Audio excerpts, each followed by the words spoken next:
Right, welcome back. Remember, you can be part of this conversation here in studio. Just tweet us at Citizen TV Kenya. You can call in on 0719 777 You can also tweet us directly at Trevor Mbija at Zinzi_K. So before we went on that commercial break, broke Kenya seeks another 75 billion Kenyan shillings from the World Bank. They are calling it, get this, the Inclusive Growth and Fiscal Management Development Policy Financing. They're saying it will go into the Big Four agenda.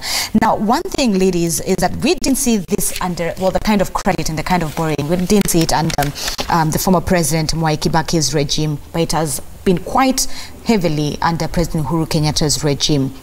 Why is this so? Is it because, where do we blame it? Is it because of our corruption that has led us, that has brought us to this much borrowing? Rosa, I'll begin with you. I don't think it's fair to say that in the last regime, for example, in the last 10 years or in the last 20 years or during President Moi's time, we did not spend so much, or our budget was much less than what it is now. Because times change, needs change, development agencies also change. But I'd like to say that it is worrying, and every Kenyan is worried at the rate of borrowing that we are making currently. And what is even making it more worrying is that hand in hand with that high borrowing is corruption even getting higher and higher. So we seem to be borrowing to lace people's pockets, and all the borrowing we are doing is not actually going to development projects that improve people's lives. I'd like to go back to the dam issue. We know exactly the benefits that those dams would have given Kenyans in terms of water, because Kenyans are crying out for water.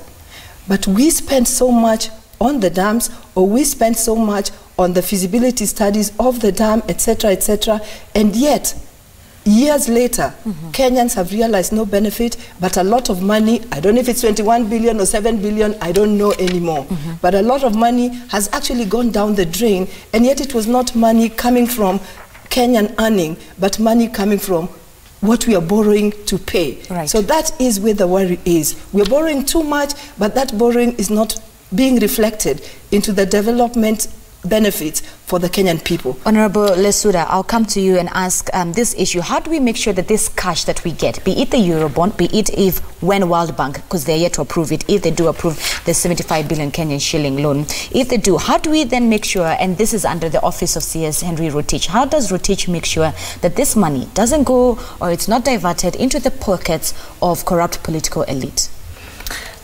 I'll just say one statement before I come to that, and to say that the person who has been entrusted with Treasury, the one who's been entrusted with our resource, how we manage our debt, they have a whole department in that ministry. They need to come out and be honest with us Kenyans. They need to come out and say this is where we are, why we're borrowing is this, and as a country we can have a conversation to really understand what is going on. Because, you know, all we see and we hear and read, we're not getting their perspective on why. And we will have that conversation and ask the hard questions on why we're still borrowing for recurrent, where is the money for development. And I mean, some of the, like CS and the PS, they were interrogated on the issues of the dams. And it's them who also pay. So, you know, they borrow the money, they pay out for projects which have not even started. I mean, it has to give, someone has to be held accountable. And for me, the bosses at Treasury, they have to be honest with us as a country and as a nation and as a people on all this, because we cannot always say we're borrowing, then at the same time we're paying. Who is paying? I mean, even for the governors and IFMIS, there is also control of budget, and then it goes to Treasury. They have to check everything before it is paid out.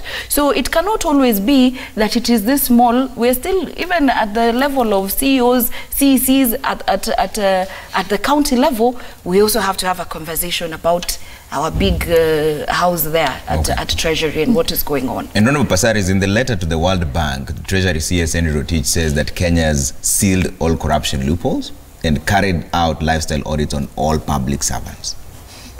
Does that justify the need for borrowing this? And has this even been done? You're in the system, you're in government, you would know. Because I can tell you for sure, we know public servants, lifestyle audits have not been carried out on all, corruption loopholes have not been sealed. As I said, we have lots of gaps in our laws, and we need to deal with that, because at the end of the day, that's how we tackle corruption. But I think something's got to give, and I think Kenyans, if I was Uhuru Kenyatta, I would take all of my leaders and get them to live in the slums for at least a week. To actually live in the slums and to get from the slums to Parliament, because I'm in the slums every day. Nairobi is a home away from home. Every county is in my city, and I see the poverty, the lack of water, the lack of sanitation, women being washed away and dying in a flood, fires that wipe out everything. There is so much poverty. People are not in tune with poverty. People have no empathy. And for us to deal with corruption, we need to have empathy. And I think the president has reached a point where he feels that this poverty has to stop. That's why he's going to these places and saying, you know what, release these goods of the people. Because this is what is going to keep these people food on their table. We're actually stopping the poor people from being able to eat. So for me, if we want to borrow money, there is nothing wrong with borrowing money. So long as the money, at least 80–90% of that money is used for public good. Yeah. Now, I want to commend the government of Uhuru Kenyatta. Over the last 7 years, we have seen infrastructure in this country like never before. I live in Kitisuru. I see all the bypasses crossing Kitisuru. The road work is going on. This is borrowed money. The economy of Kenya did not have enough money to put up that infrastructure. I thank the Chinese government for giving us the loans, for giving us, the ability to put that infrastructure, the SGR, the Kenyatta University Hospital, which is the latest state-of-the-art hospital, better than anywhere in the Africa. We're now going to operationalize it. We've got now a focus on stalled projects. If we are going to use whatever we are borrowing for public good, if we're going to create jobs with manufacturing, if we're going to give people decent housing at affordable rates, if we're going to address food security, Galana was a good project, a good idea, something went wrong. So for me, I think we have seen a lot of development, and every country has to understand that to develop, you have to borrow money. And no one was ever held accountable on Galana. Yeah, so we want accountability, all right? So the thing is, I think President Uhuru Kenyatta, who is controlling the country, has a good vision for this country, all right? And he's coined it in 4 agendas. So I feel he needs support. But the question is, the people around him are lying to him. If he wants to understand where and how money is being stolen, believe you me, by being in government for 2 years, I've understood it. All right, Honorable Beatrice Elachi, though, is borrowing the only way that we can boost Kenya's economy, given how much money we lose to corruption? Is borrowing the only way we can boost Kenya's economy? Well, borrowing, yes. Yes, we don't have money. But let's go back now to our 47, 48 counties, plus now the national government, and ask ourselves, do we really need to, what do we call recurrent expenditure? I think that is something we need to go beyond, not just the wages.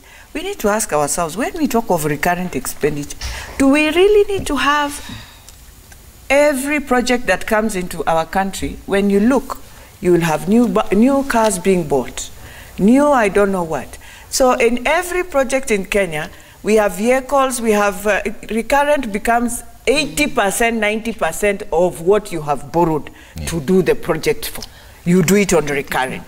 And then the other thing we need to ask ourselves is, indeed, while the president has good intentions to ensure that economically, we have to grow and we will have to borrow this.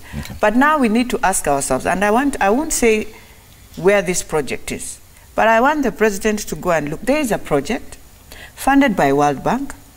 Consultancy is going to take 22 billion. Consultancy in USD, somebody's being paid $1 million. Consultancy. I want him to go and look for that project. You know this project? Oh, yes, it is there. So it is somewhere in 2 ministries. We need to ask. Then he will know about it. Oh, right? He will know about it. But it's quiet. So that is where, when you're telling me you're borrowing 75 billion, you need to bring it out and tell Kenyans, as Mheshimiwa Lesuda says, tell Kenyans, 75 billion. Is it going on a road, or again we are paying consultancy? Which people, ministries individuals. Which ministries are this? You're not going to mention names, just the ministry. No. He knows where and it's a World Bank project. And Speaker, you stand by the truth, right? I stand by the truth. Which ministries are and that is why I'm saying facts is very important. we will have to look for the facts and bring the facts here. So because today we don't have facts here, but I'm saying, I looked at that consultancy and I said, wrong for Kenya. You cannot have a project where consultancy takes 80% of the money, and it's billions of shillings.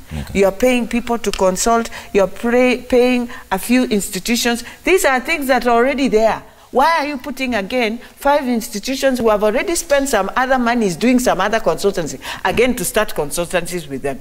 Those are the things we must audit. This 75 billion is, if the 75 billion is coming to support the Agenda 4 for the president, let it go straight to housing, let it go to universal healthcare, let it go to manufacturing, let it support what the president wants. But these things of getting round and using the presidency and saying now the president has said, and then in the end, you find 80% has gone to people, it is wrong. Which is one of the questions I wanted to ask, because one of the justifications for the borrowing of 75 billion is to finance the big 4 agenda: manufacturing, food security, affordable housing, and universal healthcare. Have we bitten more than we can chew? Should we have lowered this maybe to 2 or even 1? And that's why we are saying, if we can be told 75 billion is purely going directly to build the project, to boost the project, that in 6 months we can see houses flourishing in this town and everywhere around Kenya, and then food security, then we are good. But we want to see, because, you know, it is the same way we do all these projects. You will find a lot of money just being wasted. For example, now, when the president works and now decides, I have to go and look for the containers of my people who have been crying on Citizen, on everywhere, and then he finds, you open the container and you realize, indeed, these are just things that are supposed, they are the ones that will build my economy. And you want to tell me now the problem is the president. Yet it is the officer there on the ground who has just decided, I will sabotage. I'll decide to sabotage because nobody is giving me a chai yangu. That thing of chai yangu should stop in this country. To answer your question about the big 4, I think we need to have very honest conversations. Because I would really wish that the president does not become egoistic, in the sense that because he had talked about the big 4, now, regardless of how low and how deep we are going into debt, the big 4 must be affected. You know, we need to relook, and he also needs to relook very honestly and sincerely at the situation, or the current economic situation of the country, the level of debt-ridden that we are in this country, and look vis-a-vis his crave or desire for the big 4. It is true that he would like to have a legacy, but it is also true that trying to finance the big 4 by getting Kenyans deeper and deeper into debt will not be leaving a legacy of life for Kenyans.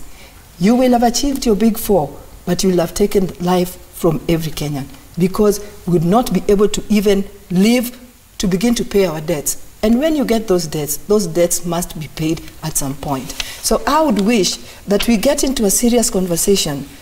The big 4 is, the idea is noble, and I think the focus, or the specific focus on each agenda is highly noble, but not noble enough to sink a country down. So we can pick out what he thinks is crucial, you know, and deal with it. Which one would you remove? Housing. Manufacturing, food security, affordable housing, UHC. Housing. Housing is not necessary at this point? It is very necessary. Did you ask me or you asked Lucida? Both, all of you. Okay, but I want, let her go. Yeah, let her go, then I'll come really to you and to Pasaris as well. Because it is it is true what she's saying. That it is not wrong to sit and say, this is where we wanted to go. But as a country, where we are right now, we have been saying we have just come from the first time we've had 2 elections, you know, is not cheap for us as a country. We're experiencing drought, which is always being used even to borrow, also to borrow. We know all the reasons why we're in the situation that we are in. We're saying that for the first time we have 47 counties, which we never used to have. We are saying that, oh, look, we have all these commissions, which we never used to have. So we clearly know where we are as a country. And so if we know where we are as a country, we've always had Vision 2030. We are not yet at Vision 2030. It's like we've put it again aside a little bit. Now we have our big four. And also I think it could even be misused by other officers. The president would have very good intentions, but every time big four, we're borrowing for big four. Okay. Also Kenyans have said, it's okay, we want decent housing, but we still don't understand this whole story of decent housing. Okay. We don't know how we're going to pay for it. Even for us, the youth are saying we need jobs. We want the manufacturing to start very quickly so that we can go in there and get work, and probably we can even afford housing. Right. So for me, I think we need to relook, and especially for me, the housing one. We need to see, we can do it even later. Later on, all right. Yeah. I see you shaking your head. You disagree with all this? Yes, I am so shocked from what I'm hearing here. That's why I say that we need members to come and live in the slums so that they can get a reality check, okay, about how there's no food and how people are living in such horrible, inhuman ways, okay? We have the SDGs, which we're signatories to.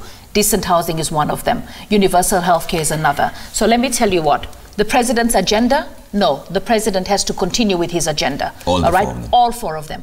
We cannot afford not to have decent housing, especially for the majority of people who live in the slums. Okay. We cannot afford not to have manufacturing because we need jobs. Kazi kwa vijana. Manufacturing will bring us the jobs. We cannot afford not to have universal health care. Kenyans need medical. Everybody is so happy about the fact that we have NHIF, okay, and universal health care is a fantastic agenda. Okay. He cannot give them out. We need to eat. We cannot survive without eating. We need food security. The president cannot give up. I'm happy that he cannot afford. No, let me tell you something. If we don't find a remedy for these four, then we're going to end up with a revolution, because a revolution is caused by people not having food. How about picking one at a time? He cannot pick one at a time because they're all important. It's like asking a mother, you have 4 children, feed only one. You cannot. These are the president's children. It's got nothing to do with his ego. This has got to do with what he wants to do for the country, because it's reached the point where we have to do it. We have to talk. One thing that the president hasn't got is population control.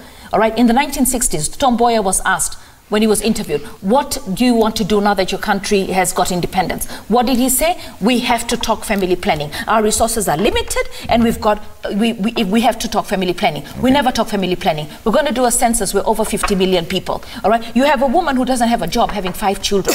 We need to make sure commodities are available so we can have family planning. Because even in the 70s, Kibaki, who's a Catholic, actually said, my opinion is we need to have a family planning. There is no country that can have an economy that is sustainable without family planning. Some of the problems that we have right now is because we have a huge population that is very, very costly. Everybody is expecting bursaries. Everybody is expecting free medical. And for me, I think the president should focus on his agenda. Okay. The 75 billion, you know where the president can get it from? He can get it from Kenyans of goodwill. Sit with KAM, sit with KEBSA, sit with the rich Kenyans that we have that have got billions outside in cash, and tell them, please, I need 75 billion and I need you guys to help me achieve this agenda. Let me just give this example, Trevor. Yes. A woman knows what a balanced diet is. Every woman, even a woman from vulnerable society, yeah. Okay? They know that I need to give my child ugali. If my child had milk, it would really be good for this child. If my child had beans, it would really be good for this child. But a woman knows probably in her hands is only 20 shillings. She knows that all these things would be good for her child. Okay. But because she has 20 shillings, she will reason and say, I cannot get all these good things, despite the fact that they are good for my baby. So because I only have 20, let me now just buy a little milk and make uji for my child. But she knows that the child needs even mboga and other things for a balanced diet. But she prudently thinks, I cannot afford it. I cannot put all my money for this balanced diet in one meal, and then at night my child stays hungry. That is where we are at. Okay. That is where we are at. The country knows that the big four agendas are really good for all of us. But because you don't have enough money to handle all of it, prioritize so that you can live for another day. Right. Otherwise, if you think Kenya now, what are all these wonderful ideas for? Okay. One second. Well, I think very briefly, because also Lesuda was I just want to talk on this housing. Yeah. The housing project, a fantastic idea. The housing project, Kenyans believe in land. Okay. The day you come out and clearly tell a Kenyan, here is your allotment letter. This is where I believe you are going to have your small house, whether it is in the slum or where. that is where they would have started with their housing project. So that you don't leave Kenyans wondering, fine, I'm removing this money. When will I get? 15 years is when I get the house. Kenyans believe, in fact, Kenyans go beyond. When you give them that allotment letter, they will tell you, I will start paying now. Whatever 10 shillings they get, you will see them starting themselves this housing project. So out of this, for which one will you remove? It is the plan of the way they started the housing. You cannot tell Kenyans that now I am going to build you a house, and then at one point I'll do a lottery. You've never even told me when I'm paying. Where is the house? Where is the land? Where is this? And yet land already is the biggest agenda in this country, where you have to get land, first pay back. Look at how why our projects are very expensive in Kenya. The first thing, in fact, the legislators should do for us is ensure when government is doing a project within any area, then there is a limit of how you can put the maximum of where you are compensating people. Because I think it takes beyond all the money. All right, one line. I have to quickly say about the housing.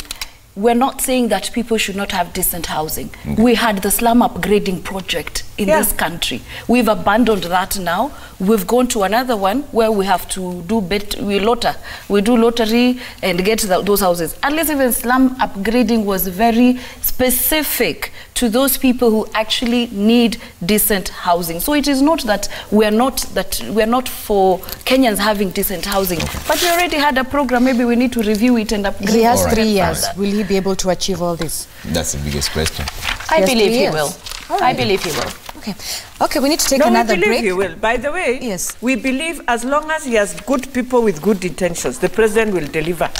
And in the end, we will see. Because even during Kibaki's time, nobody knew that you'll come and see what Kibaki did. So I believe, today we see the roads, we see the feeder roads, not just in Nairobi, but outside Kenya. We will see in the countryside. Time will tell. And speaking of time, we need to take a commercial break so we can take a breather and go back, or rather introduce the next conversation. Matters referendum and budget. ODM leaders are saying that, listen, we are about to enter into a new financial year. Please factor in the referendum. But we want to take a look at your feedback. Yeah, there's a lot of feedback coming through. You know, when we have the female legislators, we want them to talk about everything, so that when we go out there, we already know what their view is. So the varied feedback coming through on different subjects that we've talked about. Let's see some of them right now. And the first one is Plabs George. Says, let anyone know that if you can't name or any ministry involved in mismanagement or embezzlement of public funds, don't say or state that money is being stolen or misused. Let's all fiercely shun corruption without fear. All right, let's take a look at another one. This is on Twitter. Bring the facts. We'll bring the you can't say that is where Kenyans go wrong. Bring the facts, and now you say this is what I was talking about. But you do know. Oh yes, I'll bring the facts. I have promised. Tuesday we will talk about it. Alex _ Ask whether it is right to have such a consultancy in this country. I'll bring it. You say governors are not gods nor emperors. They should accord the same treatment as law offenders. This is in regards to the governor saying, listen, even though there are allegations of theft, treat us when it comes to capturing us with a bit of more respect. All right, Speaker wants to take that for us. I tell you, is a representative of Mutu. A suspect is a suspect. Let all be treated the same way. If you don't want to be mistreated, then don't loot public funds. Just that simple. Let's take a look at another one. This is on an SMS. 22422 is where you can text him. Chebet, you're watching from Embakasi. Good morning. You say all Kenyans are entitled to decent arrest. However, no one wants to be arrested. Therefore, when arrests come, they tend to resist arrest, and that is where ruffling comes in. Important or not important person, refrain from any criminal offenses, and no one will bother you. True. Interesting perspective from Chebet. Mbakasi, we're taking that short break now. When we come back, we'll talk about the ODM issue on referendum, and there's a lot also on the front page of the Standard. Man kills quote-unquote Jezebel wife and then hangs himself. That is a concern that has been happening in the public sector. We'll talk about it in just a bit. Stay with us.